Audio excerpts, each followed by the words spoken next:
Idaho does not have regulations protecting those who work outdoors in the heat. CBS 2's Angela Colonel is live in studio now with the resources for outdoor workers like farm workers.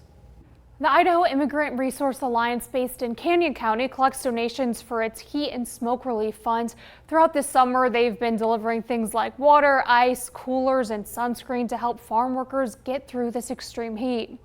Farm work in general is like one of the most dangerous occupations on the planet, and so when we add heat, it makes it even more dangerous. In Idaho, there are no specific rules to protect farm workers and other outdoor workers, like standards that dictate when workers should get shade breaks or water. Farm workers are 35 times more likely to die from heat illness than any other worker. There's employers that have been really good in providing them and reminding them to drink water, and then there are some that do talk about how there's times where they've been under different management and they weren't allowed to carry water with them. They had to wait for breaks, or some folks don't get breaks. Washington and Oregon now have rules protecting outdoor workers from heat following recent tragedies of farm workers who died from the heat. For example, in Washington, once it hits 89 degrees, employers must provide at least a quarter gallon of water every hour, adequate shade, and paid cool down breaks. But in Idaho, there are no such rules. They are covered from head to toe: hats,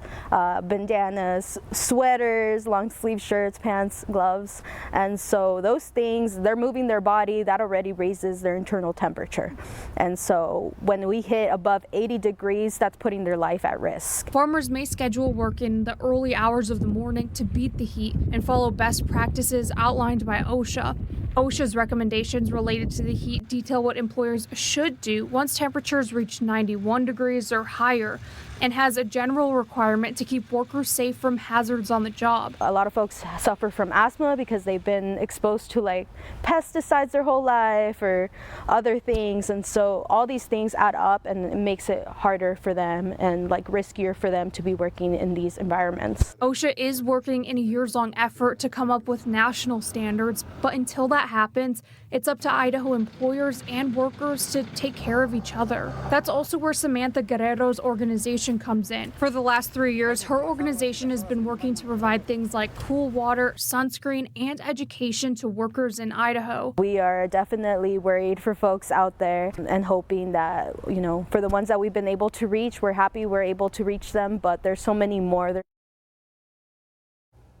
Ultimately, it would be up to lawmakers here in Idaho to establish rules to protect outdoor workers.